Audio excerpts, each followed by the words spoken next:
Hello and welcome to Instant Insights. At Global Data Strategic Intelligence, we track over 100 tech, industry, ESG, and macro themes impacting all major sectors. My name is Carolina Pinto, and today I'm joined by Shumita, Chief India Economist at TS Lombard. Shumita, how are you? Very well, thanks. Thank you so much for joining us on the podcast today. I brought you on board today because I really wanted to discuss a little bit about the US and India's diplomatic relationship at the moment, because it's been a little bit up and down in the last few months.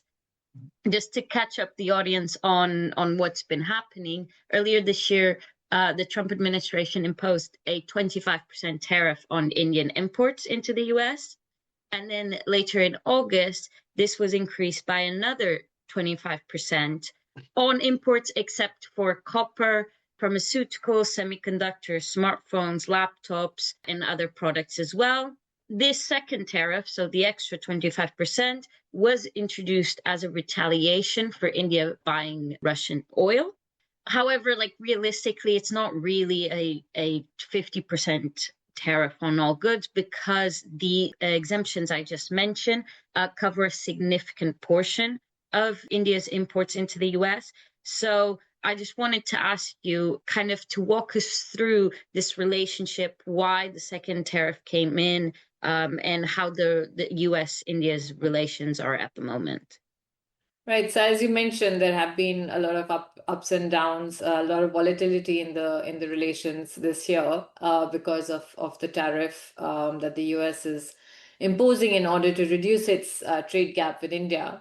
But optimism right now is increasing that some sort of a trade agreement will be reached as soon as next month. So far, there have been two sticking points that have caused trade tensions between the US and India, and they are one, India's resistance to allowing greater access to its very protective, labor-intensive farms. Domestic efforts to liberalize the sector have in the past also been met with stiff political resistance. So India isn't going to get pressured by the US to allow greater agricultural access. And secondly, the US has been demanding that India stop buying cheap Russian oil, which India has been doing to save costs given its heavy dependence on energy imports. It imports about 80% of its energy requirements every year. And Russia, from basically having a negligible share in India's oil import basket just about 3 years ago, now it accounts for more than a third of the India's oil import share. So the US is now saying that India has agreed to cut down its purchases of Russian oil, but there is no confirmation yet from the Indian side. At the end of the day, though, India needs to import energy. So if it finds a way to buy oil at a reasonable cost from the US, and that pacifies the US in terms of exporting more to India, it will help in terms of the trade negotiations.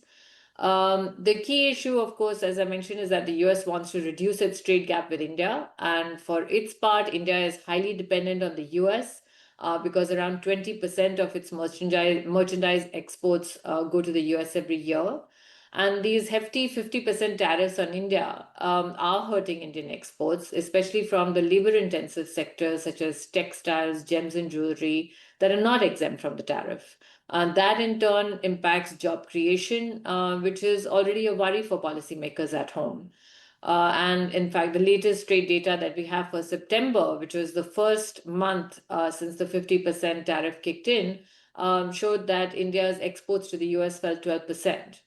But the latest news is that both sides are actively working on trying to conclude some kind of a deal. And I think that this could take some temporary shape or form in which India could over time taper its Russian oil imports as long as it can say that it is getting a good price from the US. And meanwhile, if the US is able to increase its energy exports to India and that way reduce its trade deficit with India, then it could be a win-win situation for both sides. Yeah, I think that's an interesting point. The question really is whether the US can lower the price to the competitive price of the Russian oil at the moment. But in terms of the US and India, another point of contention, especially in the last month, arose when the Trump administration announced a change in requirements for H-1B visas. H-1B visas are visas primarily used by the tech industry, but 70% of visa recipients are from India. And under the new regulation announced by the Trump administration, companies must pay $100,000 for any new successful visa applications to bring their employees into the US. What was in the Indian government's reaction to this news? And do you think that this will damage tech collaboration between the two countries? Yeah, so along with goods exports, the US is also India's largest market for services exports, and especially in the tech sector, as you mentioned. And so President Trump's decision to impose this hefty fee of $100,000 for H-1B visas has been worrying the tech industry. Right now, again, the hope is that these are tough bargaining tactics being used by the US, and that some resolution can be reached. So India hasn't really said much. They're saying that they're assessing the situation. That's the official government line. But the visa fee is in fact facing pushback from certain quarters in the US, with the US Chamber of Commerce filing a lawsuit against the Trump administration, and that they're basically suing them over this H-1B fee. For the industry lobby, the tech industry lobby called NASSCOM, they have said that they're worried about the disruption to ongoing onshore projects for tech services firms and the uncertainty that it will cause for Indian businesses, professionals, as well as students. Given the strong presence of India in the US tech sector, there could also be some ripple effects on the US innovation ecosystem. But, again, this is a lot of this is wait and watch. Nothing seems to be set in stone yet. There is still a lot of volatility and uncertainty. If a resolution can be found on the merchandise trade side, that should give some hope of a resolution on the services side as well, including this H-1B visa fee. Yeah, I think that we've seen with a lot of other countries that there is also always this higher tensions, higher bargaining fees, threats before there is any resolution, at least in the last year. So I think you are right that it is a wait and see process. Speaking about tech, for many years now, India has been presented as at least a potential alternative to moving not only tech manufacturing, but other types of manufacturing from China to India as the US and China decouple from each other. How well do you think India is equipped for this task? And does having this deteriorating or volatile relationship with the US impact this ambition of becoming a bigger manufacturing powerhouse? And so India has been seen as a key beneficiary of the China plus one strategy, in which foreign investors have sought to geographically diversify manufacturing operations to reduce their dependence on China because of the tension between the US and China. The most headline grabbing of these investments, of course, has been the Apple iPhone factories that were set up in India. And these, in fact, have been exempt from the US tariffs, the iPhone exports from India to the US. India is now, in fact, estimated to account for around 15% of global iPhone production, and that is second only to China's dominant share of around 75%. But that statistic itself gives an idea as to how far India is still away from China's manufacturing prowess. In fact, India ranks far behind China on many parameters, including FDI flows, logistics costs, and the efficiency of existing infrastructure. Domestic policymakers, in fact, have long viewed Chinese competition as a challenge to India's plans to become a global manufacturing hub. And the iPhone example also illustrates how India and China directly compete for US market share in several export categories. Until recently, India's share in the US trade deficit had been rising while China's had been falling, even though, again, the gap between the two is quite substantial.